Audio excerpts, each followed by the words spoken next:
Broadcasting from the business capital of the world, this is the Podcast Business News Network. She always makes us think. So I'm thinking now about what we're diving into today and putting this all together, and I'm seeing the pieces come together. Life is always full of change. You never know what direction and journey you're going to go on. Yeah, we have best laid plans. Sometimes, there's pivots in different direction. We're going to talk about transferable skills, things that you may have learned back in the day that can apply to other areas and help move your life forward.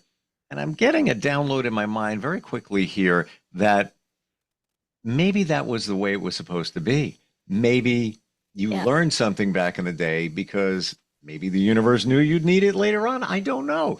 But she is so plugged into this and has transferable skills. First and foremost, she's a psychotherapist, works with children, adults, couples, on and on and on so many different levels. And she's also a chef. Susie Engel is back with us on the program today. How are you doing? I'm great. How are you, Steve? Really good, really good. I'm intrigued about this topic. I can completely relate to it, and I can explain that in a moment. But how do you define transferable skills? It's just one ability that you can use in different domains of life or different, not necessarily domains, but in different ways to function. So let's go to an example of transferable skills that you have and what you did with them. Yeah. So I was just thinking, not just talking about me as a chef and a psychotherapist, but we should touch upon that as we discuss this. But let's just say a young person comes to the office and says, one of my struggles or what I'd like to figure out is why I'm having a hard time focusing. There's like an overdiagnosis of ADHD these days, right?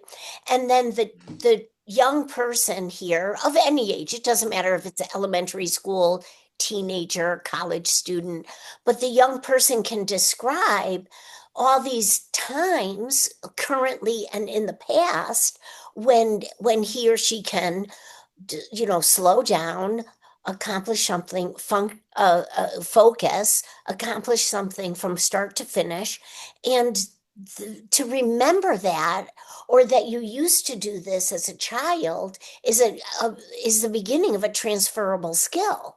So now we have to tap into, let's say somebody learned to play baseball and they learn to focus on the pitch coming in somehow, right? Because you have to watch the ball. Mm-hmm. Well, if you could do that when you were younger, then you can do that now. So what do we need to focus on? Are you learning a new sport? Are you trying to focus on a puzzle that you're solving? Are you trying to focus on a book that you're writing on? Well, you can use focusing on that pitch coming at you that you were really, really good at, never missing the pitch, as a transferable skill. And same with assertiveness. If we learn as a young kid being free-spirited that we can be open and free and express ourselves, then what happened along the way that we're tamping that down, and let's revive it? That's a transferable skill. I never thought of those, I'll call them for the moment, traits being skills that are transferred. Never thought of it that way. My mind is thinking, let's say a skill, trade type thing that you use later in life. And it doesn't have to be job connected, but it supported you later in life. I didn't think of those things like, even empathy. Let's say you're a kid, you're very empathetic, you feel things, maybe you're very emotional. Maybe that could have translated later in life to being a nurse where you support other people. For sure. Yeah, right? for sure. Or um, being an artist or uh, being a market person. Like I'm really being a business consultant. Well, if I'm empathetic and I can attune to people's character, that's a transferable skill. It's not just being emotional. And also that word is a little bit judgmental, right? Like, oh, you're so emotional. It's Yeah. like, well, I would hope so. Because if you weren't like feeling your feelings, we'd really have a problem. Yeah. Yeah. But the word emotional gets a bad rap, doesn't it? It's Yeah. always used in a negative. Or Um, like you're sensitive. right. That's just like got a flavor, right? So But then I think about being a chef, right? So one of the things about being a chef is clean as you go. A lot of people, well, I'll cook, you clean, or I don't like to cook or bake because I don't like the mess at the end. But if you clean as you go, first of all, you're being structured, orderly, and there's no mess at the end. By the time something's in the oven, half of the things are cleaned and drying. And by the time something comes out, or is finished baking or cooking, you've finished the other pans and mixers or utensils or tools, right? You've cleaned them. So clean as you go. The counters are clean. We're ready to put a platter so the platter's not sticky because the counters are clean. Well, if we clean as we go as a transferable skill, then I also am going to express myself in the moment as we go in a relationship or at work or in public if I'm, doing a deal with somebody to get a job done. I'm going to express myself, like not bottle it and get all muddy inside. I'm going to clean as I go and communicate as I go. I That's a never trans- even looked at it that way. These little things, these little nuances, these little those things that support us, we probably don't realize them how they support us in other ways. Yeah. Wow. I didn't And think I'm of that. sure you have hundreds or thousands, right? Of if you start noticing, just noticing, you don't even have to work at it. You'll Yeah. start saying, oh, or, you started this today, this discussion by saying, what if you learned something, not necessarily a trade, but I think you said something like that early in life and it serves you Later. throughout life or Yep. now. Well, a lot of parents who send their young people here, their children of all ages, the parents say apologetically, which is disparaging to me to begin with. The parents say, oh, my child might not open up. My teenager might not open up. My kid won't talk to anybody. Don't be surprised if you don't get anything out of him or her. And and or my kid can't focus. My kid is all over the place. My kid's disorganized. And then we do something like origami while we're talking about this child's or person's history.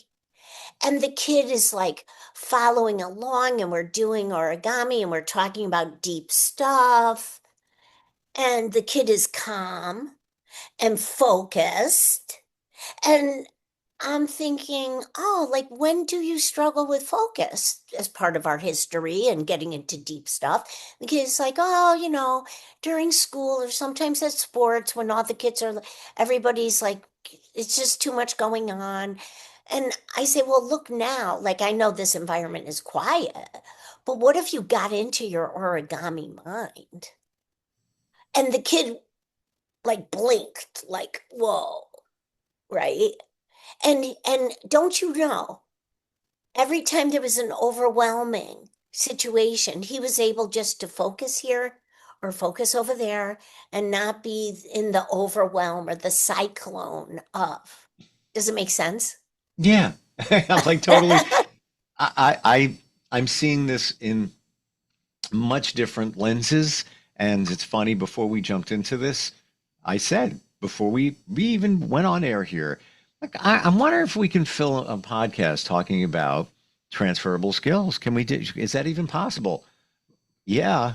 Well, I told you, I told you so. But because I didn't see it that way, I I'm saw it kidding. I'm more. kidding. You're right. I should have listened to the No, professional. no, you did listen. We were doing Oh, that. we're doing it right. Um, Trusted the process. can I share? And I'm seeing the pieces come clear.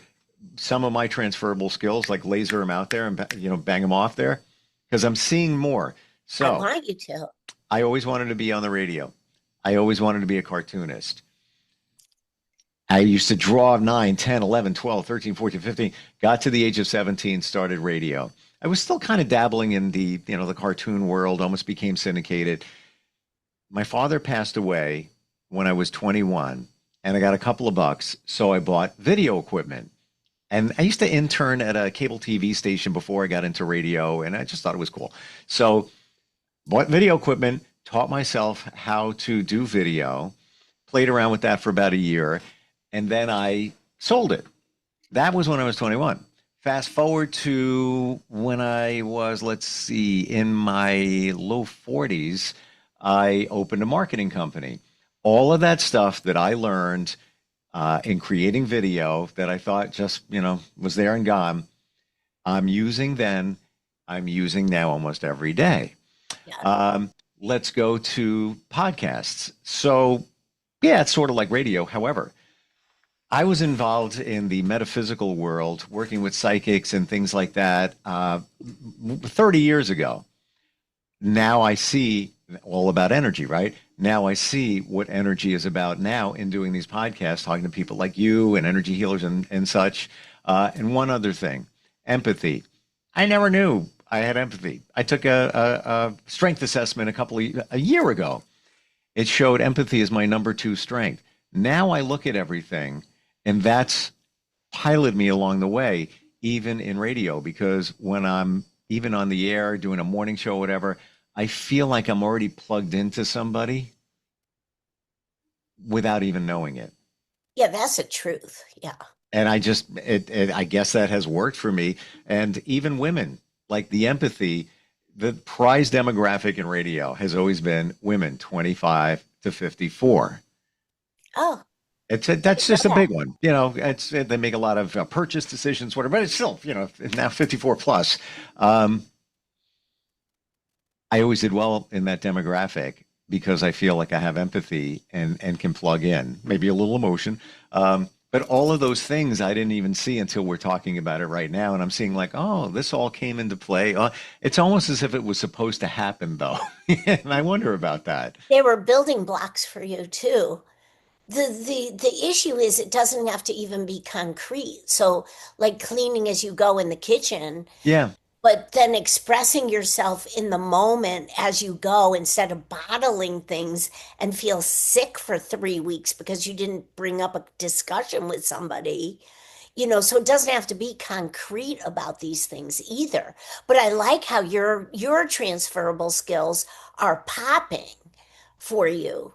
And I'm sure the audience, like people probably have thousands of transferable skills. I'm getting even more. I'm a So like what? Virgo. I'm very organized. I'm not like a freak about it, but I'm like things. There's organization there. Now Yeah. that I'm thinking about it, I think that helps me in the organization of thoughts to get to it right away. Got to talk over a 14-second intro and deliver information. Oh, no problem. Yeah. So now I'm thinking. That's a great topic idea. And also if you think about I see an insect flying around over there. So I'm trying You to or like me no, I see an in your. insect in my Oh, office. okay. All right. Yeah. So Well, if I well, look if you like a had good crazy reflexes, you transfer that skill to get it. if I look like a crazy person Like, swatting at something, there's really something flying around in here. Anyway, I'm going to try to like redirect myself here. Um, but if you think about, I kind of lost my thought. But if you think about, um, oh, I don't know. What if you learned a great game that you really enjoyed when you were little, right? And then unconsciously we have the transferable skill of the strategy. So if we have a great experience playing games as a youngster and people teach us like the strategies, like we're real people and should learn these things, not just like, oh, hope you win. It's Hmm. not about that. It's about learning the strategy. Strategy, right? That also is a transferable skill, isn't it? To like use strategy to discuss things. What if we're going to go buy a car? We're not going to say, like, oh, yeah, what if we're going to haggle about something? We're not going to start low. We're going to start high and then get to where we like our minimum, not like, sell ourselves short. We learn not to show our poker hand until we read other people. All these things happen in other areas of life, like friendships on the playground. These are transferable skills. I'm seeing this so much more clearer and with so much more depth. I never even considered. I'm thinking more, call it vocational. Those things that, you transferred from one job to another, or a hobby turned into a job, and you transferred that, call it a skill. Now I'm Yes. seeing this like so much deeper. Yeah, Wow. I love it. And, Mm. when I was going to grad school, I had two full-time internships.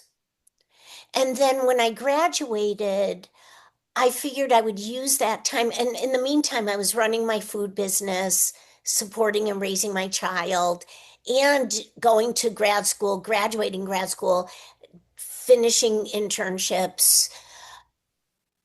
But I will say, one of the people I met in one of my internships was going to a different agency. And I had so much respect. I thought she was really clinically adept, even though she was in administration for social work and clinical work and non-for-profit in the community. So I said, Marcy, take my resume, and if something comes up and opens up, I'd love to interview for a job and have you as my supervisor. And guess what? She called the next week. She said, I can hire you. Come for an interview. I went through the process.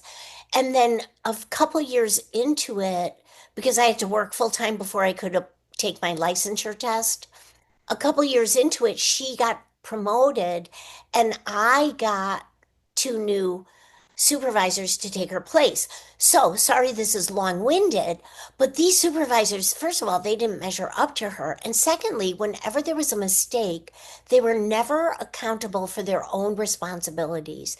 They always tried to put it on any of us. And one day that fell to me. And I said, you're going to sit around this conference table and look me in the eye and not be truthful about your responsibilities. And Mm. and I know who I can trust. That is a transferable skill as well. All right, And let's go back to that. You yeah, know who you can trust. You personally. yes, Why? because well, this goes back to our couple of sense of self podcasts a couple weeks ago. Hmm. This goes back to because I have a sense of self. And if I trust myself, I'll know who out in the world I can trust or who I would be a little leery of. I mean, I don't have to like function out of distrust because I don't function that way. I don't function out of fear. I function out of, yeah, I know who I can trust. Okay, And then if I I get see to that. know, if I I see get to, that. yeah, And I'm gonna say this. what do you see? Um, Before I embarked on a journey of me, okay, um, I went through and over time individuals that I shouldn't have trusted. And I see what you're saying, where if you're totally plugged into you, it's almost as if your value, your moral compass, all of that, you've got it. You've got a grip on it. You can see things, but when you're not plugged into you, sense of self, you're not seeing those other things. Unfortunately, in my journey now at this moment, I have to pilot by love everyone, trust few. Ouch. Don't want to. Don't want to say that, but it is. And do the right thing for all, not just do the right thing because that could be self-serving. I did the right thing for you. No, for the greater good. But the trust view, unfortunately, that's until otherwise proven. That's where I'm sitting. Yeah, and that's fine. That's Yeah, your life, your experience, exactly. I say your context, your Yeah. landscape. There's no judgment about it. It's just the fact. No, no. You have your life, I have my life, Yeah, right? that's Yeah, all. yeah. And it just, for me, it comes down to need another layer of trust there before I go all in and because I am a trusting person and maybe to a fault, and that's where lessons were learned. Well, and the bottom line is too, which kind of veers off to a different whole subject, but is relationships are fluid, right? So we get to know somebody. I'm not saying they're like the honeymoon. I don't really like those types of like the honeymoon phase and this and that. But there's a process of getting to know people, and Hmm. it goes very smoothly if we know ourselves. And sometimes Yes. as we get to know someone, we don't we don't find them as attractive as maybe we thought they might be, that person might be, and or those people might be. And that's good. That's applying ourselves. I That's totally agree with you. I'm that's so that's healthy. the sense of self thing is so foundational and gives you that clarity. And do you Yes. feel do you feel that in a new relationship doesn't have to be romantic. You just, No, you any new anything, relation. and it's kind of cool in the beginning. Yeah, you're into the same stuff. Me too. Blah blah blah. Um, you see things with more depth when you're plugged into yourself because you know what you're looking for in a relationship, any type of relationship. You know what you're looking for because you have a sense of self. If you don't, you kind of piloting blindly in some regards. And I'm just going to have one final thing here because it's my belief: people show who they are. Did you get it? The fly. People show who they are in the beginning. They will reveal who they are. You need to pay attention. And if you don't have a sense of self, you're just kind of like, this is great. It's a great relationship. Yeah, yeah, we're buddies. Or she's beautiful. She's hot. Whatever it might be. You're not going to see it. You're not going to see the clues. That's my belief. Oh, I agree with you because we've all had experiences. Remember, we talked a few months ago or at the very beginning of our podcast about red flags. Oh, yeah. And when we talk about that, there are, I mean, we can't, just like a kid who thinks they're supposed to, like, there's something wrong with them if they don't know how to do their math problems the first minute they learned it. There are children like that who get so frustrated they'll tear up the page or erase till they burn a hole in the paper. Yeah, yeah, yeah.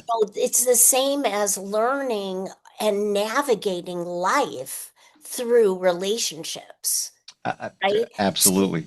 so sometimes we're not going to see the red flags. I mean, we should at some point in our maturity, hopefully in our late 20s, not our late 60s. But I'm not laughing because like, hey, whenever it happens for anybody, I'll be grateful because but that's the truth. Like if we know ourselves and trust, we have that clarity. Mm. And like, We're at a time. You were right again. We could keep going on this. I never saw it that way. Again, I thought it was just more skills that you apply to work or to move your life forward. Didn't look at all these other things, even right down to being a kid playing a game. And if you're really proficient at it, that's a transferable skill. Amazing. Wow. This is what you do. This is why you're the professional of the year. And you can help anybody anywhere, even with this and so much more. How do we find you? my website, Susan Engel, how does it go? Hyphen LCSW.com. And Susan spelled We as it should do sound. we should do like a whole United States therapy session. Like okay. Put something in the chat. You have the best ideas. I'm just going to go with that. Engel, by the way, Engel, and it's -lcsw.com. Wonderful having you on here today, Susie. Thank you for just realizing these things. Gotta fly, pun intended. And I hope you catch that fly where it is. And I'm looking forward next time we get together, as always. Thank you. Thank you, Steve. Appreciate it. We'll be right back.